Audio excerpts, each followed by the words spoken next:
So last February, I was in South Korea for the Winter Olympics. Unfortunately, I wasn't competing. I was just a forerunner for snowboard cross, which meant that I basically just tested the course, made sure they had all the right TV angles and the timing systems worked, but that's a story for another time.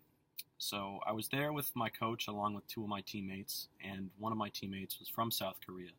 So his family was helping us out all week with transportation and making sure we had everything we needed.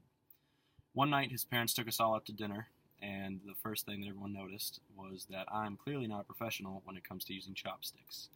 So, as that turned out, I ended up being the brunt of most of the jokes that night, but I was alright. I was still having fun. I was enjoying dinner, enjoying being in a different culture, and the big surprise was when the food came out. And the first course that came out, they served food in like a four courses probably of all appetizers, and the first two that came out was one was crackers that had this shrimp paste on it. And let me start off by saying that I'm not a seafood fan, unfortunately. And then the next course that came out was just raw fish, and all of it looked great. If you loved seafood, I'm sure it would have been awesome because it was fresh. We were in Seoul, so we're not far from the ocean.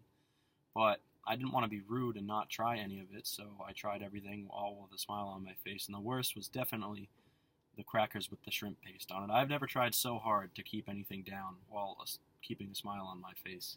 But I did, and it's definitely one of the hardest things I've had to do when it comes to eating.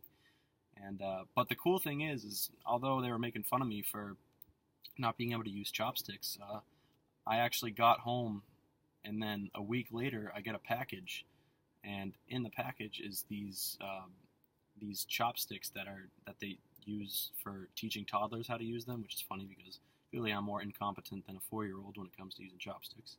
But the funny thing is that they remembered, and they even remembered that I was left-handed. And what they are is this is them right here. So you put your two fingers in right here, hold them like that, and then you just, then idiots like me can use chopsticks. So that's my story.